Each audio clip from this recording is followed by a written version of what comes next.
Olá a todos. Sejam muito bem-vindos a mais um episódio do nosso podcast. Eu sou o professor Léo Schig. Hoje vamos conversar sobre um tema fundamental para a compreensão da agricultura, do meio ambiente e da própria vida no planeta: os processos de formação do solo.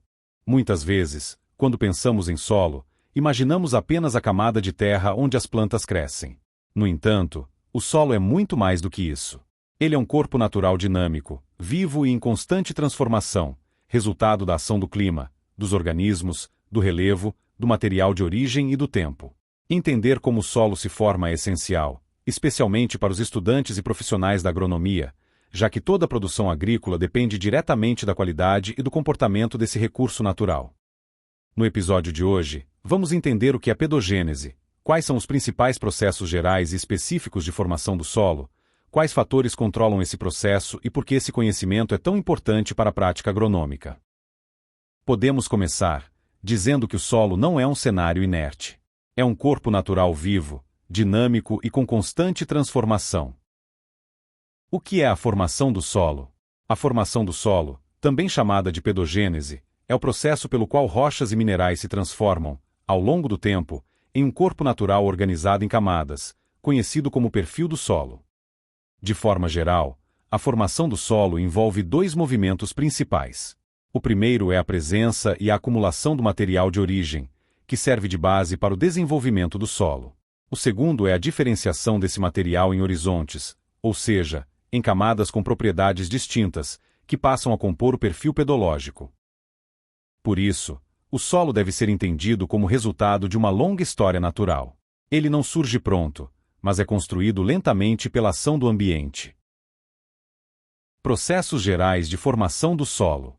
Os processos gerais de formação do solo são mecanismos fundamentais que atuam em praticamente todos os solos.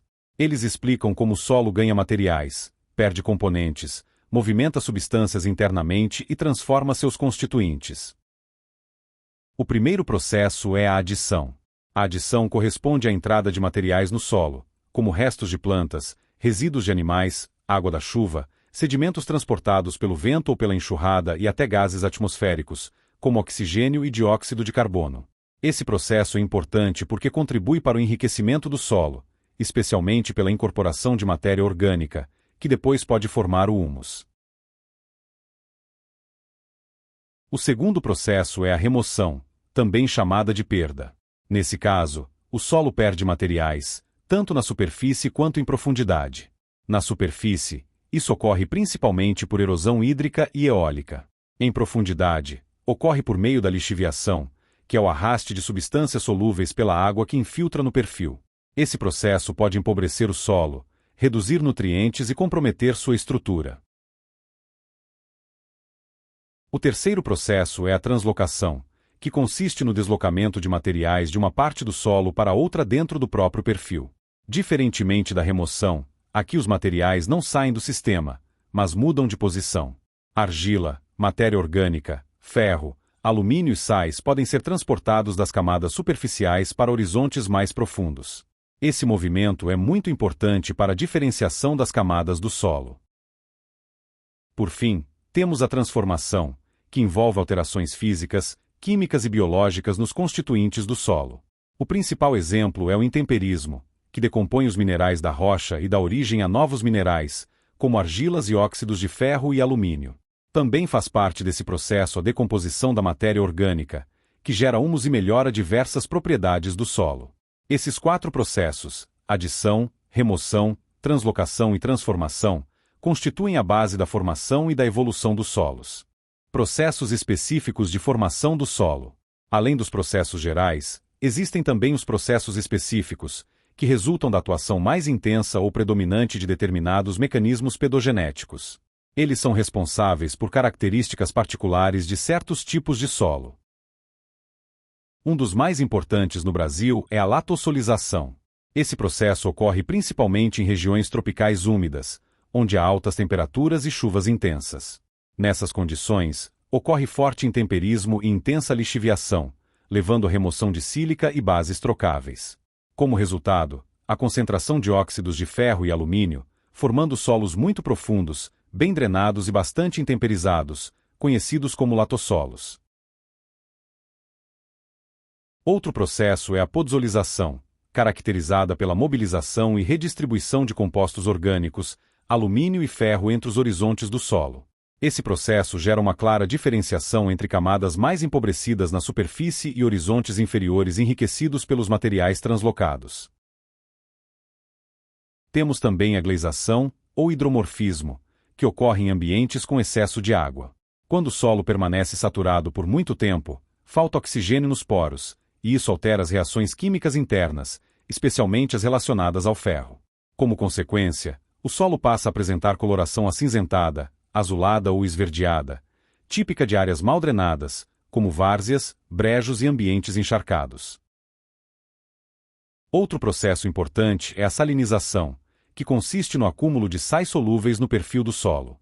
Ela é mais comum em regiões áridas e semiáridas ou em áreas com irrigação inadequada e drenagem deficiente.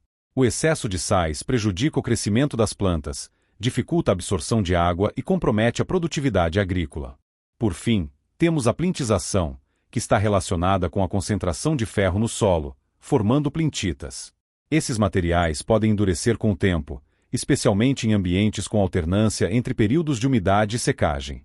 Quando endurecem, podem limitar a drenagem, o crescimento das raízes e o manejo agrícola. Fatores de formação do solo. A formação do solo depende da interação de 5 fatores clássicos: clima, organismos, material de origem, relevo e tempo. O clima influencia diretamente a temperatura, a chuva, o intemperismo, a lixiviação e a atividade biológica. Em ambientes quentes e úmidos, a formação do solo tende a ser mais intensa. Já em regiões secas ou frias, o processo costuma ser mais lento. Os organismos, como plantas, animais, micro-organismos e até a ação humana, também desempenham um papel essencial. Eles contribuem com matéria orgânica, ajudam a fragmentar a rocha, promovem mistura do solo e participam de diversas transformações biológicas e químicas. O material de origem é a base a partir da qual o solo se forma. Sua composição influencia aspectos como textura, fertilidade natural, cor e velocidade de intemperização. O relevo controla a drenagem, o escoamento da água, a erosão e a deposição de sedimentos. Em áreas inclinadas, por exemplo, os solos tendem a ser mais rasos devido à maior remoção de materiais. Em áreas planas ou baixas, pode haver maior acúmulo de água e ocorrência de hidromorfismo. E o tempo é indispensável porque a formação do solo depende da duração da ação dos demais fatores. Solos jovens ainda se parecem muito com o material original.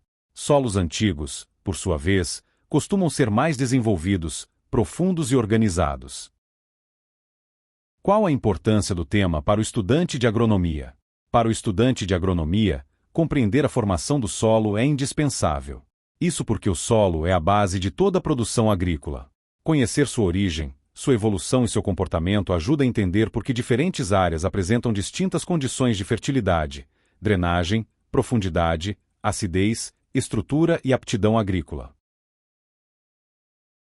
Esse conhecimento permite ao futuro agrônomo interpretar corretamente as potencialidades e limitações dos solos.